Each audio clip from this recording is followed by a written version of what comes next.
All right, today we are doing logarithms. Logarithms is one of those things where in the beginning of the year, if I said it, like if I was talking about what things we were going to learn this year or whatever, or I was talking about, I think somebody asked one of the classes at least, what was the hardest thing, and I might have said logarithms. And the reason is just because it's a new, brand new thing, even though it's really something that the concept you've kind of actually seen something like it, or at least something that's relating to it. So basically, a logarithm is another way of writing exponents. Okay, you can rewrite something that's in exponential form. So if you have b to the x equals a, all right, you can rewrite it in logarithmic form. What I'm going to do though, and this is sometimes I'm not a huge fan of these notes.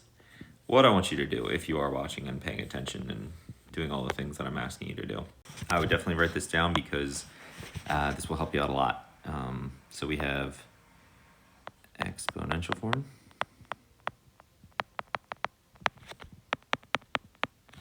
Oops. Okay, and what that is we're going to say it's base raised to the exponent equals some answer. All right, and that's how we've seen, problems so far. We're saying, 4 raised to some exponent gives you some answer. All right, what does that mean for logarithmic form? Rhythmic. Hopefully that's spelled right. Well, all you're going to do is you're going to say the log to some base of an answer is going to give you some exponent. Move this guy over a little bit. Exponent. Okay, so what does that mean? That means that if you're taking the log of log base 4 of 16, that would give you 2. Okay, it's just another way of writing. Not another way. I shouldn't be saying that. It's not another way of writing. They're inverse operations of each other, just like multiplication, division, addition, subtraction, raising something to the exponent. You can take the log of something.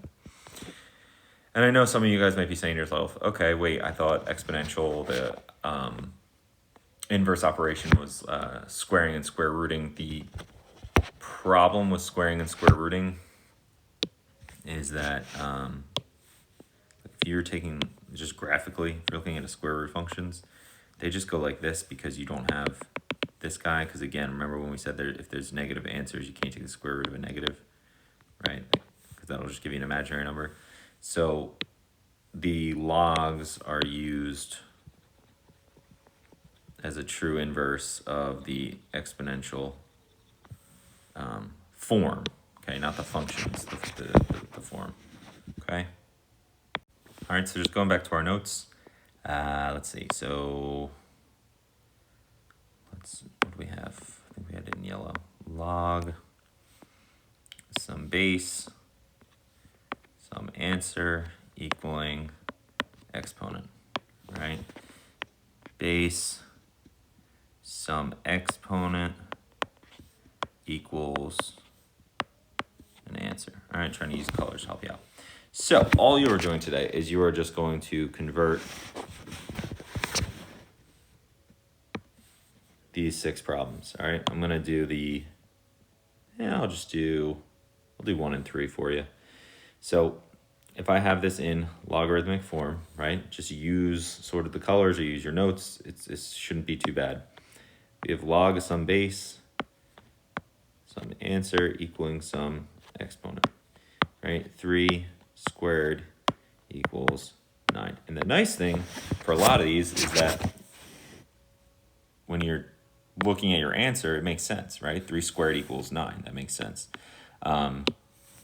When we get into harder ones, you won't always be able to do that, but at least for this problems, or sorry, for these 6 problems, you'll be all right doing that.